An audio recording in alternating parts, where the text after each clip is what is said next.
we can go on from the Jets here. Going to number 3, this is where this division gets interesting. You may call it biased. I don't really care. I got the Dolphins at number 3, and it just comes down for me. I think that this team had holes on their defense, and they didn't really improve them. Or not defense, sorry, on their offense, and they didn't really improve them enough for me. I don't love a lot of the additions they made. They drafted a wide receiver that I like, but at the same time, I still feel like that there's issues with a lot of this group. And the questions still remain on Tua Tagovailoa. So I got the Dolphins here at number 3. I still think they're going to be a pretty competitive team. Brian Flores has proven that he can be competitive. We'll just see how it works out overall. I have some real concerns about this Dolphins team. They're probably the team that I think this will be I would predict when I made all this list, over a month ago at this point, this was the one that stood out to me that I'm like, okay, this is going to be one of my more hot takes because I'm much lower on the Dolphins than I think a lot of people are. Brian Flores, I'm a big fan of. I rated him as the 12th best head coach, and he's only going into his 3rd year. So I'm a big fan of Flores for sure. And when I just talk about defenses, X's and O's, they're one of the best in the league at that. Miami is. The biggest concern maybe is Tua right now, who I have Tua as a tier 5 quarterback. He was 28, so he was just barely a tier 5 quarterback. But, losing Fitzpatrick actually is a big deal. And I just don't know how confident I am in Tua taking that next step. He could. It's possible. But I don't know how you can watch the tape last year and not be concerned by Tua's lack of arm strength. It was a real concern at times. And he's going to have to improve. And he's probably going to have to improve not just to be a tier 4 quarterback, but a tier 3 quarterback for this team to really have a chance, I think. Yeah, I mean, a lot of it's concerning. I was obviously high on Tua beforehand, so we'll see what happens. I think he can get better. I guess the question is, have they put him in a position to get better? They've obviously added some talent to the skill position so that they're trying to help. But I also feel like that the offensive line's still not very good to me. And I also don't know, like you said, the arm strength last season, which, he didn't have the best arm in college, but it was pretty amazing to watch how rough it looked at times last season. I thought he at least had a good enough arm, and it looked just soft. It looked like he was throwing softballs out there sometimes. So we'll see what happens with Tua. He obviously needs to improve a great deal before we can, take him seriously as a franchise piece. But outside of the Arizona game, there wasn't a lot to be optimistic about. Yeah, and I mean, again, you could argue tier 4. Like I said, he was the best tier 5 quarterback I had. But if you look at the middle guys in tier 3 is like Kyler Murray, Baker Mayfield. So he's going to have to, if this team wants to have a chance, he really does have to play at least at that level. He doesn't have to be a superstar, but I do think that I want to see some improvements. And I think there are things he can improve on. I think that a good example is, this became a big narrative. He doesn't throw to guys who are NFL open. He wants guys to get college open. Well, A, I think he can improve on that. And B, guys will probably be more college open now that he has a better receiving core. So those are maybe some, if we're talking about the positives, those are potential positives and maybe ways you can hope that he could improve. Yeah. Yeah, I mean, that's what the Dolphins have to hope upon. And, they have to hope this receiving core gets a lot better than it was last season. It wasn't bad last year, but it also, I thought, wasn't a real strength for them. Yeah.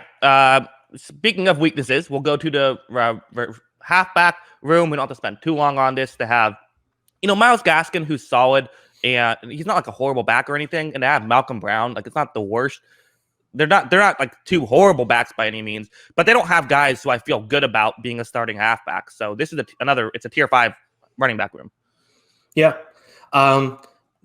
Yeah, I mean, there's nothing really to say about this. They got some good games out of running backs last year by just plugging guys in that were like, oh, this guy's on the team now. So it was a really random year for them overall. But yeah, I mean, there's nothing really to get excited about this running back group at all. Yeah, and it's not a big deal. If you don't have a top 5 running back, don't then have a tier 5 running back room. That's the strategy. Either try to be top 5, tier 1 or tier 5. So I don't have an issue with that too much, but that is where I have them. For the receiving options, you have this is a part where I put some real emphasis on. Obviously, to have Devontae Parker, who again, hopefully he can stay healthy. He did have his best year when there was that Fitz magic year. So he's still good. You also got Will Fuller. They drafted Jalen Waddle. There's still Lynn Bowden, who I thought, again, I'm never going to give up hope on Lynn Bowden. I'm just not. Preston Williams as well for a depth guy, and Mike Gesicki, who maybe isn't the best blocker, but he's great receiving. So it's a tier 2 wide receiving room for me.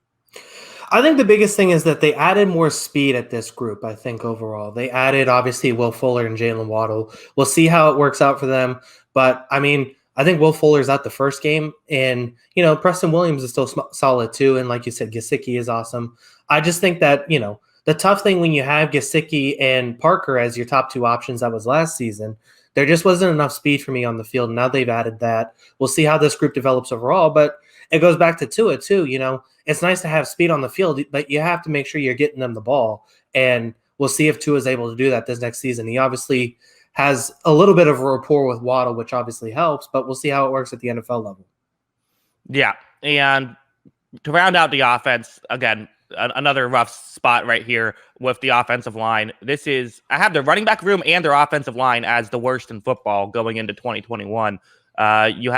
Looks like their tackles are going to be Austin Jackson. They're going to go with another year with that. Hope it works out. But again, rookie tackles do get better sometimes in their second year, as with every rookie position, although usually not like as much better as, say, a rookie corner or a rookie quarterback or something. So we'll see. Maybe they know something I don't.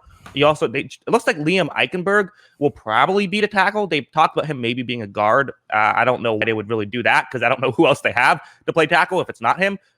So that seems like a rough situation. Solomon Kindley, you have Robert Hunt, who that might be their bright spot, and he was a lower tier tackle last year. You move him to guard, maybe that'll be an improvement. Maybe that'll be a bright spot. Matt Sakura, who was Pro Football Focus rated him as the 3rd worst center in football last year. So, he's one of their bright spots as well. This is not a good offensive line. Yeah, this was rough last season. It really hurt the offense, and it's probably going to hurt the offense again this season, right? Because there's just not a lot of things to look forward to with this group, and I don't think they improved it enough to really make a difference. I think it's a really rough group overall, and I think it's really going to hurt this offensive group. Yeah, it's kind of one of those, like, when I say I think that teams overvalue the offensive line, doesn't mean you do this. It doesn't mean that you go and do this. Yeah, I know. This is, if it's not the 32nd worst offensive line in football, it's got to be at least bottom 2 or 3, right? There's just nothing to look forward to with this team. And you hope maybe that Jackson gets better, but there was really nothing that you could have saw from him last season that you like. Yeah, no. We always hope that Jackson gets better. Yeah, do better, Jackson. All right. Well, again, I believe it or not, I am actually not a tackle for the Miami Dolphins.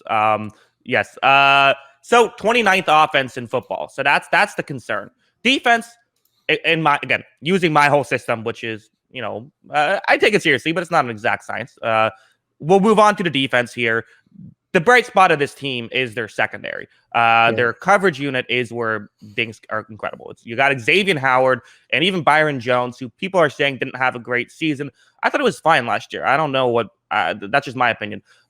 You also have Noah Igbenogany, who was not great. So maybe that third corner situation is a bit up for grabs. They have Eric Rowe and Javon Holland, who are, Javon Holland being the 2nd round draft pick.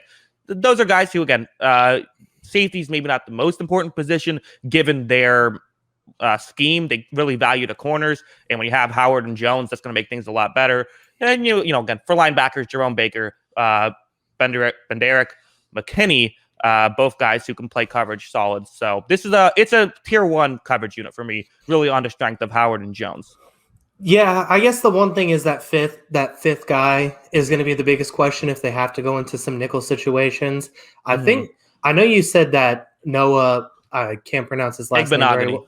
Igbenogany is slated as the slot guy. I saw Jason McCourty too, which having watched Jason McCourty last season, I guess good luck. So that's the biggest question overall. How are they going to handle some slot guys in different situations like that? But I mean, Howard's got to be in your top 5 corners in the league right now. Jones is probably overqualified. I don't know if he's a top 10 corner in the league, but he's definitely overqualified as a number 2 guy. And that's what he is for this team. So that's very good, obviously. Yeah, again, this is how I like to build a team. It's funny because the Dolphins have built the team how I like to build the team, where they go from the coverage, they try to get the receiving core. The only real, I just feel like there's not enough talent at some of these other positions. You still do have to find talent there. Again, front seven, nothing spectacular. I've already mentioned the linebackers. You have Emmanuel Agba, who's racked up sacks last year. Is good. You have Jalen Phillips, who I'm a huge fan of. Again, he's a rookie. How effective will he be? But I'm a big fan of him. Christian Wilkins, I like. And then but you have Raekwon Davis and Zach Seiler as the other guys on the inside. So they have players, but I just don't know how much talent they have. And I do feel like a lot of this depends on how well will Jalen Phillips really be able to change things. And for a guy who uses his strength, that usually takes a year. It just does. So for right now, it's a tier 5 pass rush and a tier 4 run defense. We can argue with that if you want, but there's only about 3 wins there total anyways. So and no one's saying they have a tier 1 in those groups. So that's where I have them. Yeah, I mean, all that feels fair. Agba, obviously, we'll see. He obviously put up a lot of numbers last season. Phillips, like you said, I was also very high on him, but he's stepping into a situation where he kind of has to be the number 1 guy, right? And I think that's just a tough situation as a rookie. We talked about it during the surprises of each team. I like Andrew Van Ginkel as the 3rd guy. He's slotted back in that role, and I think he's a solid 3rd piece on that edge rushing group. And then, I mean, I think it's a solid group up for him, but like you said, the secondary is where this team's special. That's where it makes it a lot easier on this front seven when you can cover like they can. Yeah, and the one thing I'll say as well is, well, I'm not a huge fan of the talent. I'm a big fan of the way Brian Flores used this talent, and I thought that the talent was used very well. So yes, they maybe didn't have, in my opinion, the best pass rushers last year, but they still were able to consistently get pressure with the way things were schemed up. So you can scheme up the front seven a lot easier than you can scheme up coverage, and that's why I'm a big fan of, put your emphasis on coverage. So I could see this team overperforming on their defensive side. I have their defense as the 10th rated defense, but again, the way they're built, maybe it goes a little bit higher. Also, Jason Sanders, tier 2 kicker. So that, with all that being said, it brings their total to 6.62 wins, 23rd in the NFL. I have to imagine that a lot of people are going to be taking the over on that bet. Yeah, and you know what? It's interesting because the expectations now are really high with the Dolphins, and it almost feels like it's kind of set up for them to almost be disappointing during the season, right? Because they kind of shot above their weight last season. Nobody was expecting them to compete for a playoff spot. And now that they almost made the playoffs, everyone's expecting them then to make the leap to the playoffs this season. So, I mean, I think it's still possible that they're a good team, especially if Tua makes a leap. But at the same time, there's not a lot of things you're betting on with these bad position groups to get a lot better, except for Tua. The offensive line, I don't think, is getting better. The running backs aren't getting better. And you know what? I don't think the front seven is getting better this season with Jalen Phillips. I think that's going to take at least a year. So it really comes down to, if Tua makes a leap, maybe they're in that conversation, but there's nothing really else to improve on. Yeah, I'll field some, criticisms that I think are going to happen. Even, EM Baller in the chat says from 10 wins to 6. I'm wondering how that will work. Basically, the main reason why I do think it'll be lower is you are not your record. Not just because you win 10 games does not mean you are a 10-win team. And I do think that they were, one of the best examples of this is the turnovers. Every year, the team, it's very rare, almost impossible, a team will get back-to-back years of leading the league in turnovers. It just doesn't happen. And typically, you won't be top 5 back-to-back years because there's a lot of volatility. And a lot of times, turnovers are your opponent making mistakes. Now, you control it to some degree, of course, but, there is volatility. There is luck in there. And typically, that means that the defense might not be as good next year as it was last year, because of things like that. That's just one example. But, again, like that Raiders game, that was easily a coin flip game. You win. Again, you can go down the list and figure that out. But just because you are a team that won 10 games does not mean you are a 10-win talent team. And we've seen this time and time again, right? The Browns win, I believe it was 7 games or so, and maybe 8 games, and then they trade for Odell Beckham Jr., and they get even worse. You have the Tampa Bay Buccaneers a few years ago. They won 9 games. They added Deshaun Jackson. They drafted O.J. Howard, and then they only won 5 the next year. So just because you won 10 games and you added talent does not mean you're going to win 11 the next year, and history backs that up. Yeah. Yeah, I mean, defenses regress a lot more than offenses year to year. You know, things change from year to year that make things different. And like you said, the turnovers were kind of an anomaly for this team. And I don't know if they can survive on that next season. So it'll be interesting to see what happens. But at the same time, while I still think they have the potential to be a good team, I'm betting on this team to be worse than last season rather than better. I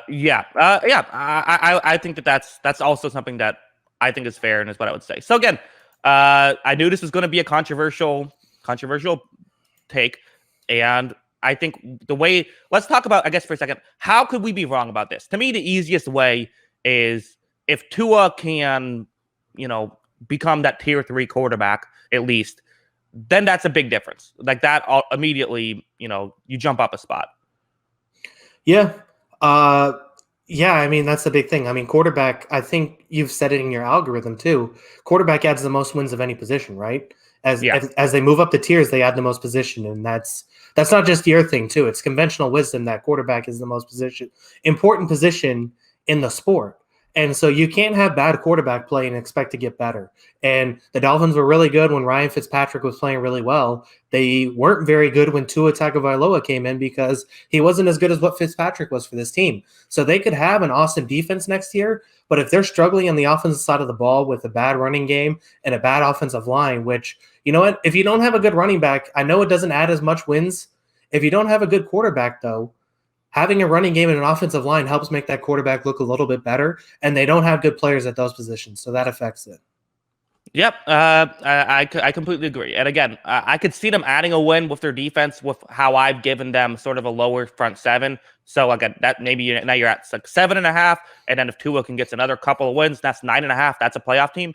But I think that's what they would have to do. I guess one last thing I'll say is, out of all the teams that, I ran this system for last year, and most teams were within a win or two of what the system would say, although the Dolphins were a team that overperformed a lot, which could mean that they got lucky last year. It could also mean that there's just something wrong with the system, and the Dolphins are actually, there's something I'm missing. So that's the one factor I'll also throw in. Yeah.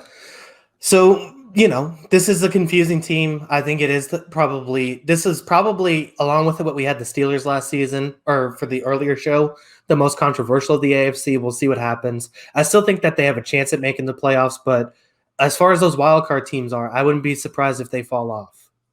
Yeah. Was our Steelers take? I don't remember what we said. What was controversial about that? I guess that we had them third. Oh, okay. Well, whatever. Yeah. I feel like that's a fine take.